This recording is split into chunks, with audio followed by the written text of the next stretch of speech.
Money fall on you, banana fall on you, Prada fall on you. Hey guys, welcome back to my channel. Malibu Darby here. Kinda just doing a quick video today. I am off today. That's why I am in a random part of my house. I never get to film in natural light, so I kind of wanted to see what this looked like. Another reason I'm barefaced because I'm running errands. I am going to the gym. I like to give my skin a break when I don't have to wear makeup. So we are fresh faced today, and I had a photo shoot yesterday for Super Dope Hair, and I still have my hair, so this is definitely a different look for me. I feel like that meme of Beyonce where she has a braid and she like whips it around. I'll play it.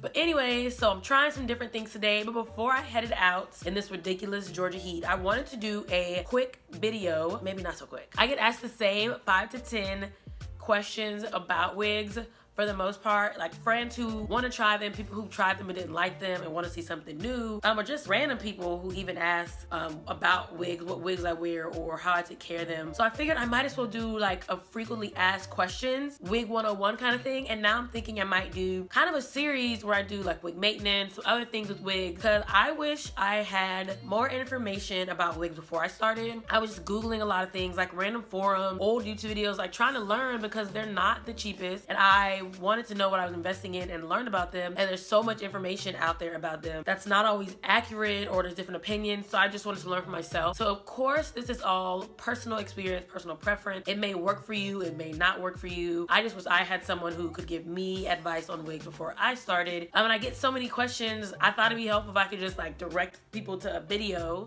So the first question that I get asked by guys and girls is, why do you wear wigs? I started wearing wigs because I am natural, and I was wearing sew-ins, and I got so tired of flat ironing my leave out every single day.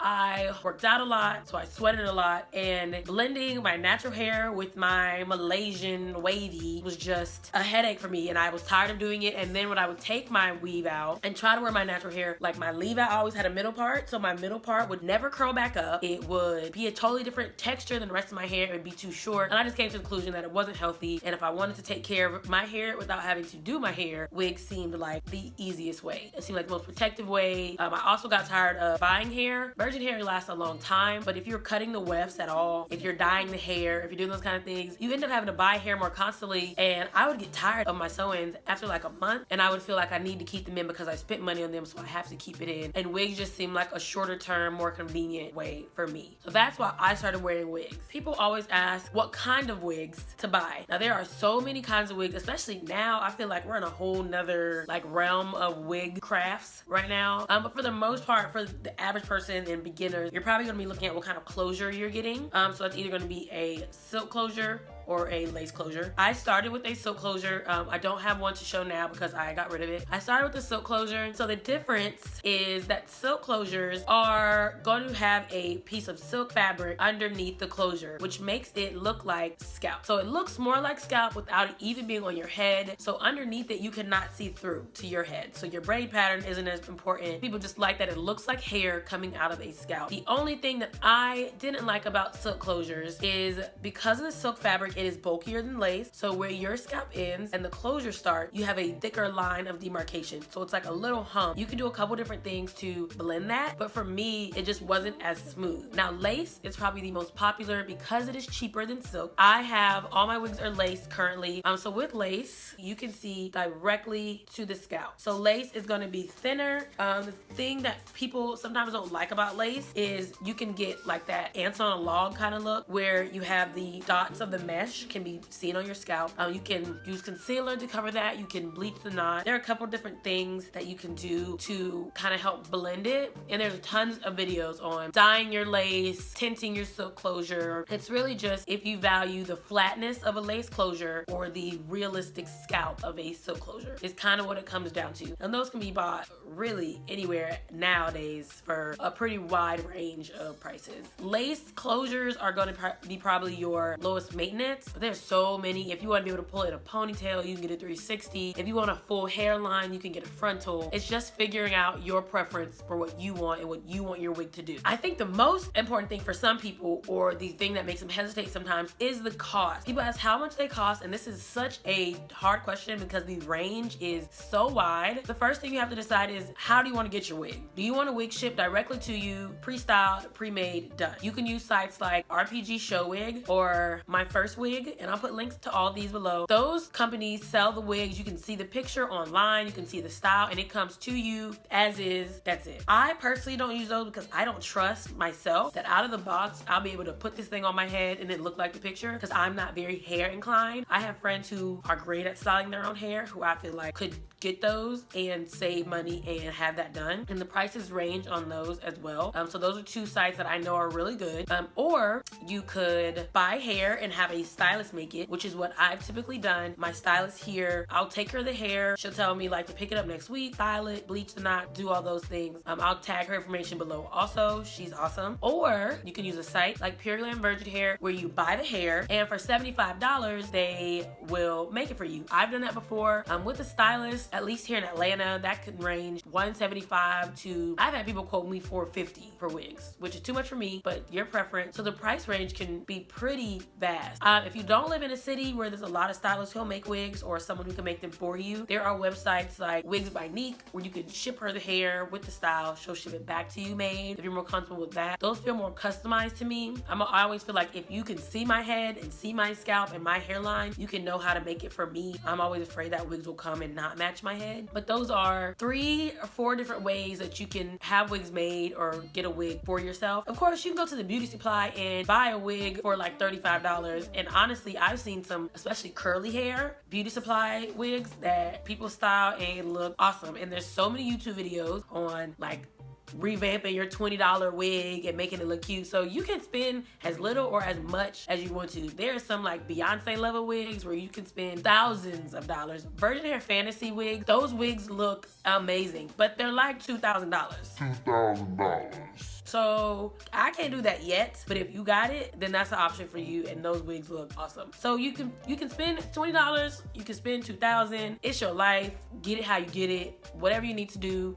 And they can look quality at any price. Don't feel like because you can't spend $400 on a wig, your wig can't be beat, because it can't be. I also get weird questions, and I have friends who always joke about this, like, don't you feel like it'll come off? I can say I've gone to the beach, I've gone to the pool, I've gone to the club, I go to work, I slept in them. I have never had an issue with it literally like coming off if I secured it. There's a couple different ways you can secure it. I always use my Got To Be gel and my spray to secure it, like as far as perimeter wise. And then I use clips for myself. So I'll have like 4 different clips around the perimeter of my wig to secure it, but you can use the elastic band method. You can sew your wig down, so it's really just like even more convenient sew in. Unless you just throwing it on your head, you can even use bobby pins. Like you shouldn't have an issue with it just coming off. There's so many ways to secure it. There's lace tape, the adhesives, you're good. Like we got you covered. There's so many different ways to put it on now. Find the way that works best for you. I like to take mine off every night. That's why Got To Be is as extreme of a hold as I want. But if you want that thing on for 2 months, like a sew-in, you just don't want to have to take the time of sewing, get it sewn down, call it a day. Either way, you're probably going to have braids underneath. Now that depends on your hair, of course. I get mine braided down, so I'm like Allen Iverson under my wigs. I like it to be really flat, really even, fit the style. I usually do middle part, so it's really important that it lays a certain way, the braids are a certain way, and that's where your stylist comes in, or yourself. There's so many videos of people doing their own. PeakMill braids her hair down like that in all her videos. I just can't do that, but I always wear a little wig cap under mine. Again, this is optional. I just like a little extra security. My wig caps are brown to kind of match my scalp. Doesn't really matter though. It shouldn't come off. Unless you get in a fight or something crazy, it shouldn't come off. People also want to know, how long do they last? Again, this is up to you. I've had wigs that I've dyed or cut or done things to. As good as you take care of the hair is as long as it will last. Just like sewing hair or virgin hair of any kind, if you take care of it, it's gonna last last you. If you do like bleaching to it, of course the lifespan might be shorter, but as long as you take care of the wig. Closures are a little different. Closures will shed. I replace closures on my wig like that. You can replace a closure on your wig, still keep the wig intact. I like to deep condition mine. I wash mine every week, so it's not a lot of oils. I prefer, and I think it's best to let them air dry if you have time. If I don't have time to let it air dry, then I use my Daroko wig dryer. I think this is awesome. If you don't have this, you can just put it on your head and blow dry it normally. But the way this works is you just put the blow dryer through the front piece here. Use like your little wig stand, and it just makes sure that your cap gets dry. It lets the hair dry in more of a natural pattern. I don't like having a blow dry, especially if it's like a body wave, because I want that pattern. So this is helpful for that. I really use any conditioner on my wigs. It's not like a special conditioner. Anything you use on your virgin hair. I've used cheap products. Lately, this L'Oreal bottle has been through a lot with me. A pretty wide range. I like organics. It doesn't have to be expensive, but they'll last as long as you take care. The biggest fear that people have with wigs is, will it look wiggy? My answer to that is, it's a wig.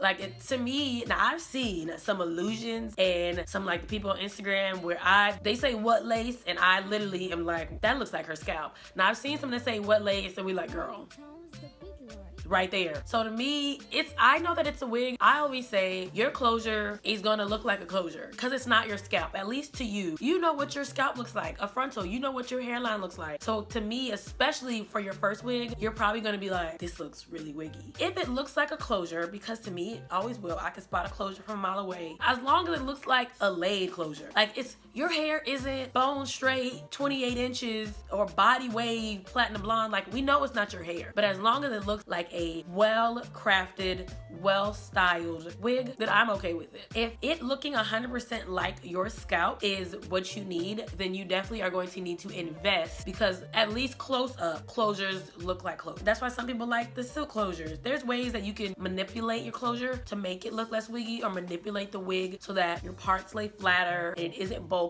and it blends a little more seamlessly into your own edges. There's a lot of things you can do, but I just tell people to be like open-minded that it's not your hair. It's not a miracle. And if you know that you are a beginner or you don't want to spend Beyonce money on it, be open-minded to it and take time. Like, be patient with it. The first time you get a wig, the first time you put it on by yourself, you probably are not going to put it on perfect. I always say I need a week with my wig to get to know her, to understand what she needs, how I need to style it. Certain wigs, I know I need to tie it up 30 minutes before I leave to let it lay down flat. I know certain wigs I can just throw on my head and she's going to be laid. Certain wigs I don't need the got to be for. Certain wigs I do. You have to give yourself time to learn how to brush your edges so it blends into the wig naturally. Like, learn those things. And I think a lot of people, the first time they put it on or they see one thing, we all have days where it gets a little crazy, but I feel like if you're patient with it, then the short answer, no, it doesn't always have to look wiggy. I think that covers it. I know there's so many other questions about wigs. Please, if you have questions, comment in the box below. People like to text me questions about videos, and I'm like, y'all put them on the video so other people can know too. So comment any questions you have. Let me know. I'm definitely gonna be doing more wig videos. I feel like I know the routine. Follow, comment, subscribe, like, check me out on Instagram. Be sure to check out my videos before this. I will see y'all later.